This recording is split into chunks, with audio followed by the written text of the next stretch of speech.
someone told me last year that downloading a dating app on a drunken dare would land me in the apartment of a buttoned-up lawyer who alphabetizes his spice rack, I would have laughed until I spilled my beer. But here I am, sitting on his couch with a golden retriever puppy chewing my shoelaces, wondering when exactly my life turned into a rom-com with a suspicious amount of legal jargon. It started on a Tuesday, and Tuesdays, if you didn't know, are terrible days to fall in love. They're bland, unremarkable, like the off-brand cereal of the week. My best friend dared me to download Heartmatch, the app everyone either secretly uses or publicly ridicules. I was firmly in the ridiculing camp, which is probably why I tapped sign up with all the seriousness of a man filling out a BuzzFeed quiz about which cheese he was in a past life. My profile? A masterpiece of sarcasm. 26, chronically late, professional pizza reheater. Looking for someone who can tolerate bad jokes and my inability to fold fitted sheets. Swipe right if you like chaos. It wasn't supposed to work. But then came him. His profile photo looked like it had been ripped out of a GQ spread gray suit. City skyline, confident smile that screamed, I win arguments for a living. His bio was painfully serious. 32. Attorney. Lover of order, structure, and golden retrievers. Looking for someone who values honesty. Obviously, I swiped right. Not because I thought it would lead anywhere, but because I wanted to see what a guy like that would say to a guy like me. The universe apparently has a twisted sense of humor because we matched. The first message came from him. You don't really seem like the type who belongs on here. I smirked, thumbs flying. And you look like you file lawsuits against people who jaywalk. We all have our secrets. A pause. Then, you're not entirely wrong. From that tiny spark, conversations turned into late-night exchanges, jokes into confessions, and sarcasm into something dangerously close to sincerity. He told me about growing up in Boston, about law school, about the pressure of being the eldest son in a family that measured worth in accolades and salaries. I told him about flunking my first college class, about bartending to make rent, about how my parents stopped picking up my calls when I came out. We were opposites in every way, but every time I typed a message, I caught myself grinning like an idiot. And then, one night, he suggested meeting. The bar we chose wasn't fancy dim lighting, cracked vinyl booths, the smell of wings heavy in the air. I got there early, which is hilarious considering I'm always late, and sat nursing a beer, rehearsing sarcastic comebacks to hide how nervous I was. And then he walked in. He was taller than I expected, the kind of tall that made me sit up straighter. His dark hair was neatly combed. His glasses caught the neon light, and his expression was half curiosity, half suspicion. When his eyes landed on me, something flickered their surprise, maybe even amusement. You actually showed up, he said as he slid into the booth. Of course. Someone has to keep you from suing the bartender for putting ice in your whiskey. For a second, I thought he might stand up and leave. But then, to my relief, he laughed. A real laugh, the kind that softens the edges of a person. That night, we talked until the bar closed. About everything, about nothing. He teased me for spilling hot sauce on my shirt. I teased him for checking his watch like he had a courtroom waiting. When we finally stepped outside, the air cold and sharp, he looked at me with something I couldn't name. Something that made me want to close the space between us. But I didn't. He was careful, distant, the kind of man who built walls so high you needed climbing gear to get over them. Weeks passed. We saw each other again and again. Movie nights where he picked documentaries and I picked trashy comedies. Dinners where he ordered steak rare and I asked for extra fries. Somewhere in between debating pineapple on pizza and arguing about whether cats or dogs made better roommates, we became something. Not boyfriends. Not casual. Something in between. Then, one night, he showed up at my apartment door. Rain soaking his shirt, tie loosened, his expression unreadable. My landlord sold the building, he said, voice low. I need a place. Just temporary. The words tumbled out before I thought them through. Move in with me. The silence that followed could have cut glass. You're not serious, he said finally. Dead serious. I've got space. You've got a coffee addiction that needs managing. It's a win-win. His gaze searched mine, wary, conflicted. And then against all, Logish nodded. Living together was chaos wrapped in civility. He woke up at 6 every morning, made his bed with military precision, brewed coffee so strong it could strip paint. I stumbled out of my room at 10, hair a disaster, pouring cereal into a mug because all the bowls were in the sink. He insisted on quiet while he reviewed case files. I blasted music while doing laundry. We fought about dishes, about groceries, about whether keeping shoes by the door was efficient or a hazard. And yet, in the middle of the chaos, there were moments that made my chest ache. Like the time he found me asleep on the couch after a long shift, and I woke up to a blanket tucked around me. Or the time he stayed up all night coaching me through a job application, his hand brushing mine each time he reached for the keyboard. Or the morning we went to the shelter, just to look, and walked out with a golden retriever puppy that neither of us could resist. The dog became our accidental child, a fluffy ball of joy that chewed his leather shoes and peed on my favorite hoodie. We named her Bailey, and somehow, saying our dog felt heavier than any label we'd ever put on ourselves. But here's the thing about love stories, they never go smoothly. The cracks started small. His long hours at work, my resentment at always being the one waiting, his tendency to shut down whenever emotions got too close, my habit of joking when things got serious. One night, after he bailed on dinner for the 3rd time in a week, I snapped. "I'm not your roommate with benefits, Daniel. I'm not just here to feed your dog and keep the lights on while you bury yourself in court cases." His jaw tightened, eyes flashing. "And what do you want from me? To throw away everything I've worked for, so I can watch you sleep until noon and burn toast?" The words stung, sharper than any argument we'd had before. I wanted to shout back, to hurt him the way he'd hurt me. But instead, I just grabbed my jacket and slammed the door. Outside, the night was cold. And for the first time since we met, I wondered if maybe we were too different, too mismatched. Maybe the app had been right to keep people like us apart. That's when the real story began. Because real love doesn't happen in candlelit moments or perfect kisses. It happens in the silence after the fight, in the spaces where anger lingers, in the choice to stay even when leaving would be easier. And both of us had to decide if what we had was worth the risk. I didn't go back that night. Instead, I wandered through the city streets with Bailey trotting beside me on her too big leash, tail wagging like she had no idea her 2 dads were on the verge of implosion. Neon signs flickered across wet pavement. Strangers brushed past, voices blending into a blur. But all I could hear were his words. Burn toast. Sleep until noon. Like every ounce of ambition I had, every choice I'd made, was some joke to him.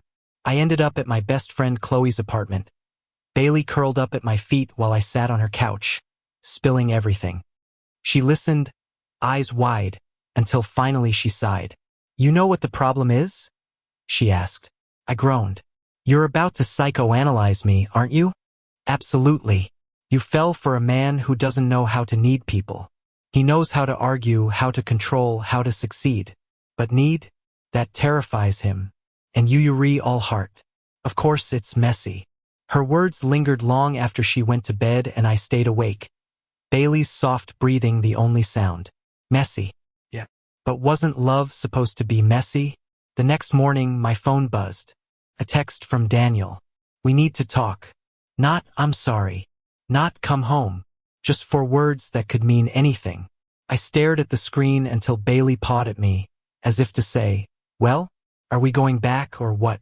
When I finally returned, the apartment felt colder, sharper. Daniel stood in the kitchen. Ty already nodded, coffee mug in hand. He looked exhausted, dark circles under his eyes, but his posture was as rigid as ever. "You left," he said, not accusatory, not soft, just fact. "You made it pretty clear you didn't want me here." A muscle ticked in his jaw. He set his mug down with too much precision. "That's not what I meant." "Really?" Because from where I was standing, it sounded a lot like you think I'm some kind of inconvenience. Silence. He didn't deny it, and that hurt worse than anything. I grabbed Bailey's leash. "Maybe we should take some space." "Don't," he said, suddenly sharp. Don't walk out just because it's easier. I turned, fire burning in my chest. You think this is easy for me? You think loving someone who can't even admit he wants me here is easy? The word hung between us like a live wire. Loving. His eyes widened slightly, like I'd said something forbidden. Maybe I had. Before either of us could speak again, Bailey barked, tail wagging furiously, like she could fix us with sheer enthusiasm. The absurdity of it cracked the tension. Just a little. I almost laughed. Almost. But instead I walked out. The days that followed were brutal. I stayed with Chloe again, scrolling aimlessly through job postings, ignoring Daniel's texts. He kept them short, controlled, but I could read the edges of panic between the lines. Bailey misses you. I shouldn't have said what I said. Can we talk? Each time I typed a reply, then deleted it, because part of me wanted to forgive him instantly, and part of me wanted him to sweat, to realize he couldn't just retreat behind his perfect lawyer mask every time things got hard. By the fourth day, Chloe staged an intervention. She shoved a mug of coffee into my hands and said, "You're in love with him. He's in love with you. The only people who don't know that are the two of you. So go fix it before Bailey develops abandonment issues." I went back that night. The apartment was dark except for the glow of a desk lamp in the living room.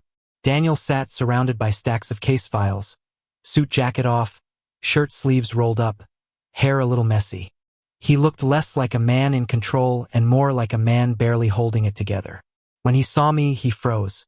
His eyes softened in a way that made my chest ache. "You're back," he said, voice hoarse. "Don't sound so surprised."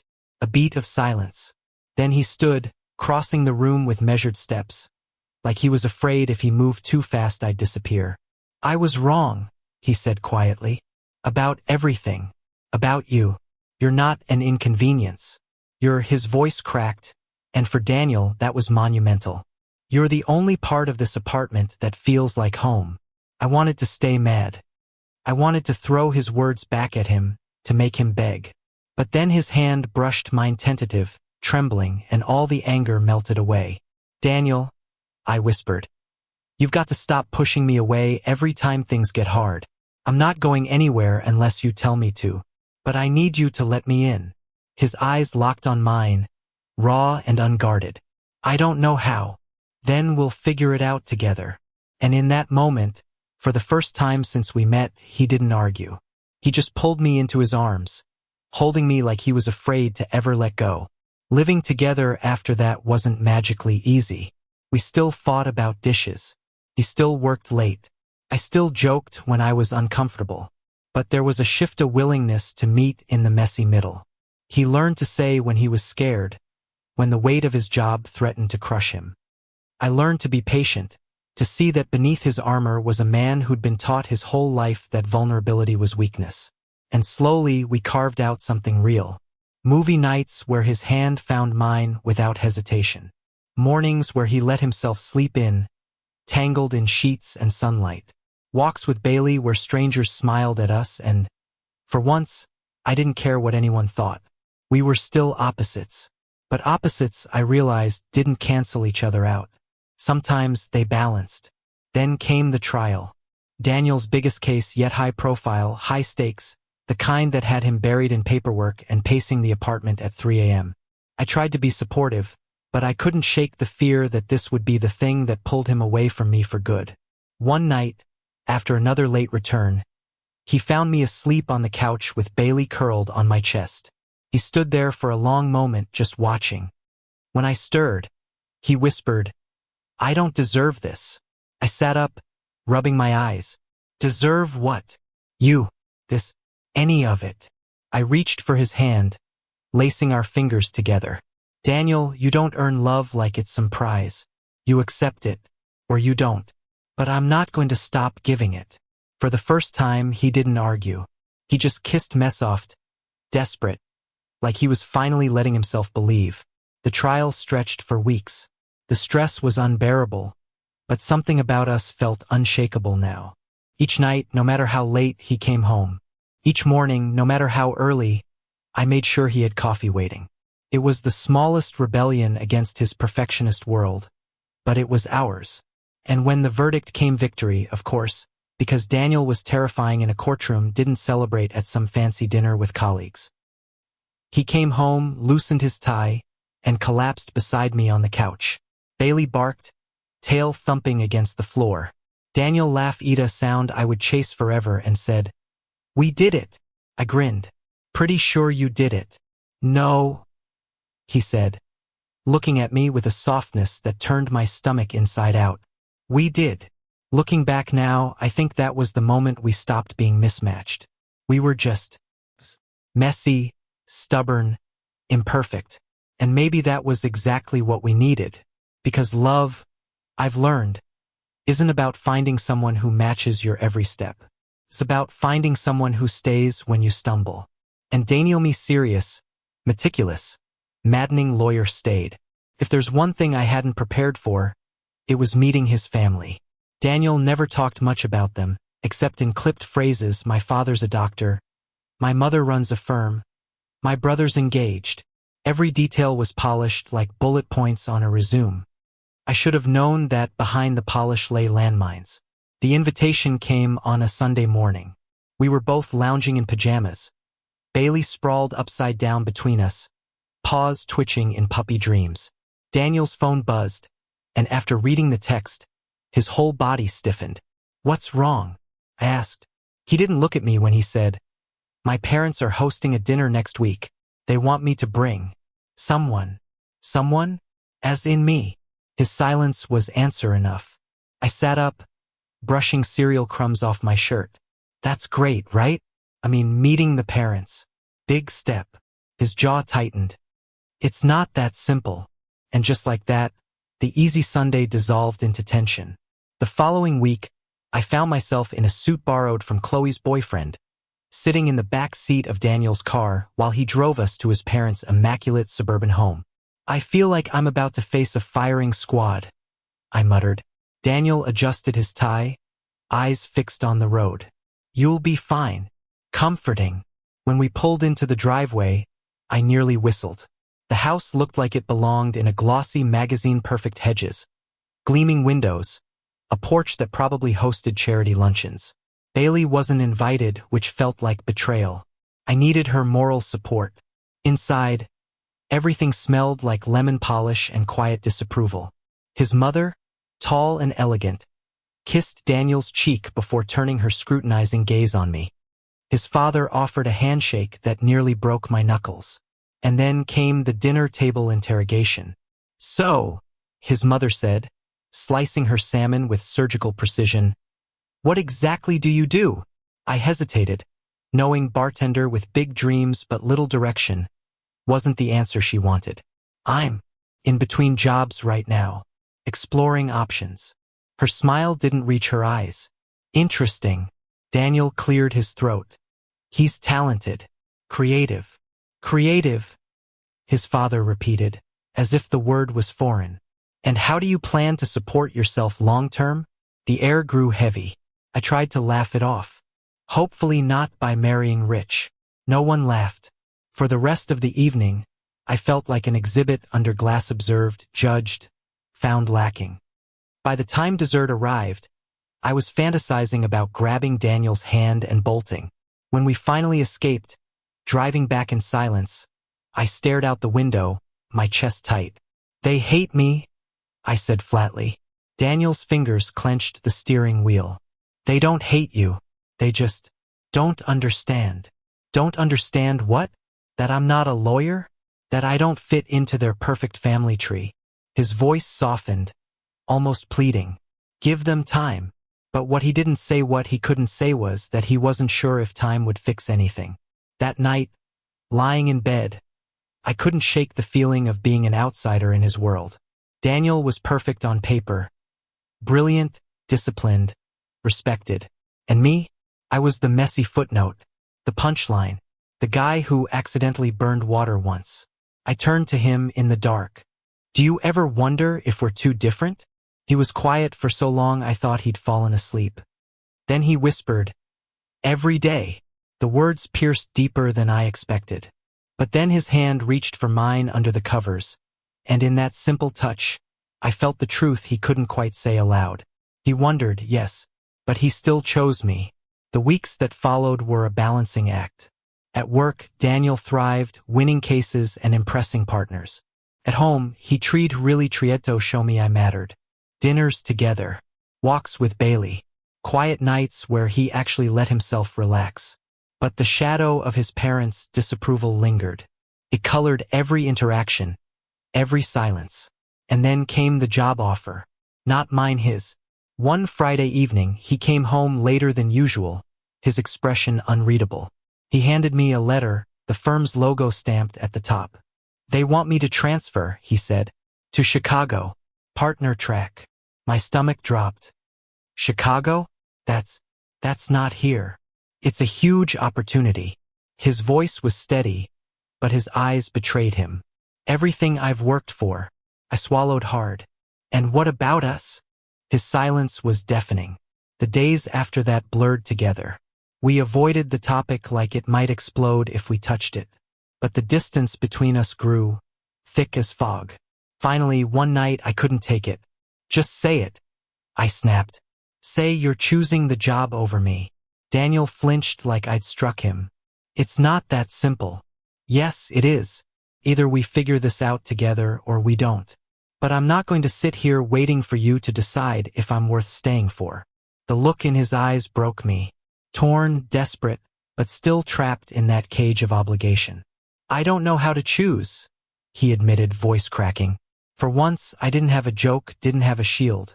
I just stood there, heart in pieces. Then maybe the choice is already made. And I walked out. This time, it wasn't Chloe's couch. I couldn't bear her pity. Instead, I rented a tiny room above the bar where I sometimes picked up shifts. Bailey stayed with Daniel. Joint custody wasn't practical, no matter how much it hurt. Nights blurred into work and exhaustion. I poured drinks, wiped counters, pretended not to think about the man who haunted every corner of my mind. But loneliness has a way of creeping in, even when you drown it with noise. I missed Bailey's warm weight at my feet. I missed Daniel's quiet breathing beside me. I even missed the damn coffee that could dissolve concrete. One night, Chloe showed up at the bar. She sat across from me, sipping a gin and tonic, eyes sharp. You look like hell, she said. Thanks. You miss him. I sighed, scrubbing at a sticky ring on the counter. What's the point? He's leaving. Chicago wins. She leaned forward. What if I told you love isn't about who wins? What if it's about who stays no matter what city, no matter what job? Her words stuck with me long after she left. Maybe she was right. Maybe I'd given up too soon. A week later, Daniel showed up at the bar. He looked recti loose, hair disheveled, eyes hollow. When he saw me, relief flooded his face, raw and unfiltered. Why are you here? I asked, my voice sharper than I intended. Because I can't do this without you. The bar noise faded around us. I stared at him, heart pounding. What about Chicago? He stepped closer, his voice shaking. I turned it down. Shock rippled through me. You what? That was your dream. No, he said firmly, eyes locked on mine. You're my dream. The rest. It doesn't matter if I don't have you to come home to. For a moment, I couldn't breathe, couldn't speak. And then, finally, I whispered, You idiot. His mouth quirked in a half-smile. Yeah, but I'm your idiot. And when he kissed met here, in the middle of the crowded bar, with Chloe cheering obnoxiously from her stool, I knew we'd chosen each other. We moved back into the apartment the next day. Bailey nearly tackled me, tail wagging so hard her whole body shook. Daniel watched us, his expression soft, like he couldn't believe we'd made it through. We weren't perfect. We never would be. But we were together. And for the first time, that felt like enough. The night after Daniel chose me over Chicago, I lay awake listening to his breathing. Slow, steady, almost peaceful. Bailey snored at our feet, occasionally kicking in her sleep, probably chasing squirrels in dreamland. For the first time in weeks, the apartment felt like home again. And yet, a quiet fear lingered in my chest. Choosing me over his career wasn't a small sacrifice. What if he resented me later? What if one day he woke up and realized he'd made the wrong decision? I turned on my side, studying his face in the dim glow of the streetlight filtering through the blinds. Strong jaw, lips parted slightly, hair falling across his forehead. He looked younger, softer, almost boyish in sleep. Vulnerable. I reached out, brushing a strand of hair from his face. He stirred, eyes fluttering open. "Can't sleep?" he murmured. "Not really," I admitted. "My brain won't shut up." He shifted closer, arms sliding around my waist. "What's it saying?" "That you gave up everything for me." His brows furrowed. "Not everything. Just Chicago." "Daniel, that was huge. What if you regret it?" He held my gaze, steady and unflinching. "The only thing I'd regret is losing you." The words settled deep in my chest, heavier than any promise he could have made. And for the first time, I let myself believe him. The next few months were a different kind of test. Not dramatic blow-ups or slammed doors, but the quiet, everyday challenges of building a life together. We found a rhythm.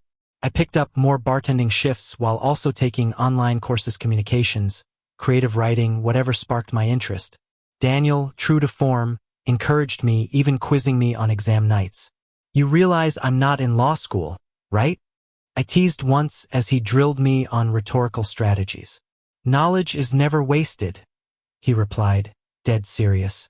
I laughed, but deep down, his faith in me mattered more than I could say.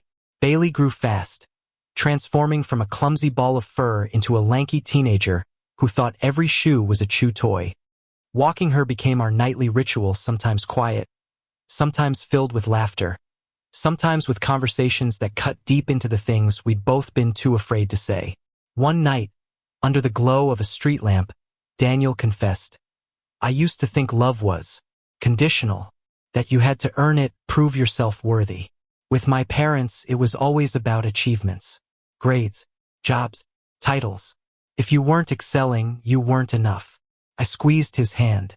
"And now," he looked at me, eyes soft, "now I know love isn't earned. It's chosen. Every day. And I choose you." My throat tightened.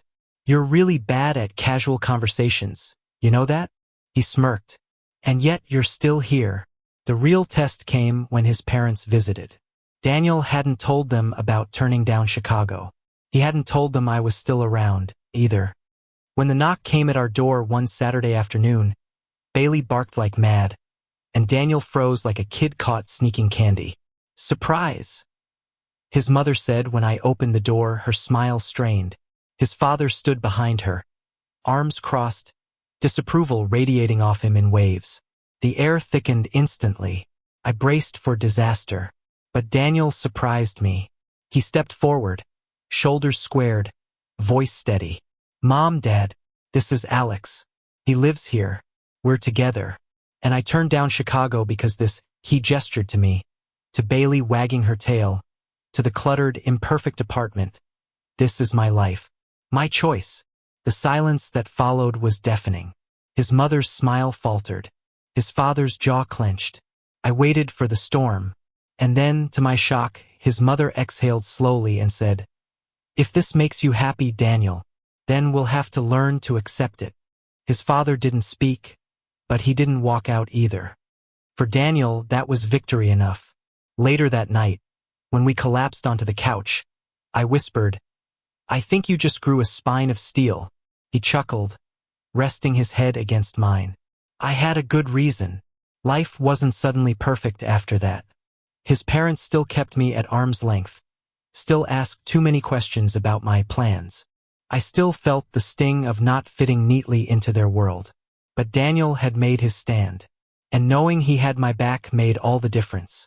We celebrated our 1-year anniversary quietly, takeout pizza, cheap wine, Bailey wearing a ridiculous party hat Chloe had bought her. To chaos, I toasted, raising my glass. To order, Daniel countered, clinking his against mine. And then, softer, to us. Months turned into seasons. I finished my courses, landed a job at a local nonprofit helping with community outreach programs. It wasn't glamorous, but it felt meaningful. Daniel beamed with pride when I told him, like I just won a case myself. You finally found something you love, he said. I grinned. Besides you, you mean? He rolled his eyes, but the way his ears turned pink gave him away. The biggest surprise came one spring afternoon. We were at the park with Bailey, watching her chase squirrels she'd never catch.